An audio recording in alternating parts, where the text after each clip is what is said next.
तो नमस्ते, प्रणाम, जय भीम, नव बुद्धाय भाई एवं बहनों, माताओं, पिता तुल बुजुर्गों,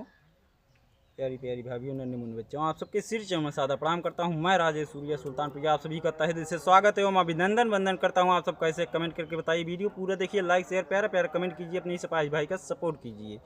एक बाबा साहब की गीत है, आप सबको सुनाते हैं, आइए सुनिए और वीडियो में लास्ट तक बने रहिए, प्लीज़ रिक्वेस्ट है। आयल शुभ दिनवा, आयल शुभ दिनवा, अप्रैल महीनावा खेलै लागे ना, अरे खेलै लागे ना, मामाई के ललानावा खेलै लागे ना, हे खेलै लागे ना, हो खेलै लागे ना, भीमा माई के ललानावा खेलै लागे ना, हो भीमा माई के ललानावा खेलै लागे ना। खेलतई खेलत सायन भाई हो, खेलतई खेलते सायन भाई, खेलतई खेलते हो सायन भाई, मांगई लागे ना, अरे मांगई लागे ना, पढ़ताई किताबिया मांगई लागे ना, हो पढ़ताई किताबिया मांगई लागे ना, मांगई लागे ना, हो मांगई लागे ना, पढ़े ताई किताबिया मांगई लागे ना, हो पढ़े ताई किताबिया मांगई लागे ना, तबिया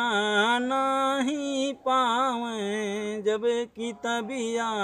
नहीं पावे, रोवे लागे ना, हरे रोवे लागे ना, भीमा माई के ललानावा रोवे लागे ना, हो भीमा माई के ललानावा रोवे लागे ना। कैसे कैसे किताबिया जब पाए, अरे कैसे किताबिया जब पाए, जाई लागे ना,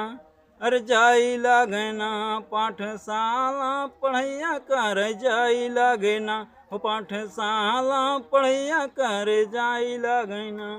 हे जाई लागे ना, हो जाई लागे ना, पाठशाला पढ़ैया कर जाई लागे ना, पाठशाला भीतरिया बैठे नाही पावे, अरे पाठशाला भीतरिया बैठे नाही पावे,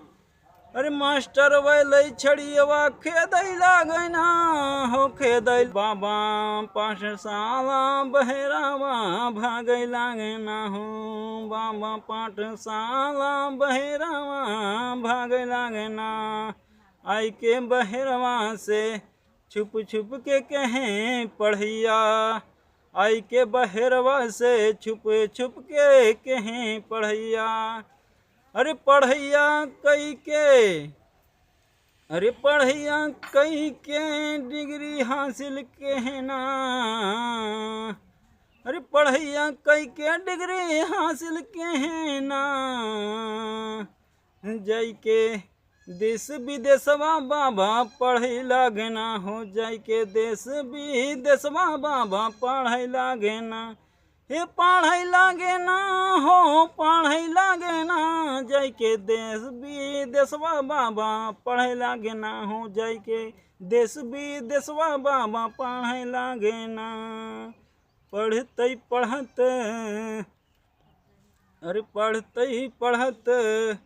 कई डिग्री हासिल कहें, अरे पढ़ते पढ़त कई डिग्री हासिल कहें,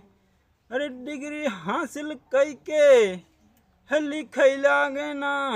देशवा के संविधानवा भीम लिखै लागे ना, हो देशवा के संविधानवा भीम लिखै लागे ना, लिखै लागे ना, हो लिखै लागे ना, देशवा के संविधानवा बाबा लिखे लागे ना, देशवा के संविधानवा बाबा लिखे लागे ना, लिखी संविधानवा देश आजाद कराए, अरे लिखी संविधानवा देश आजाद कराए, अरे अंग्रेज का भगाई के संविधान लागू करें, हर चलै लागे ना, संविधानवा से देशवा चलै लागे ना, हो संविधानवा से देशवा चलै लागे ना,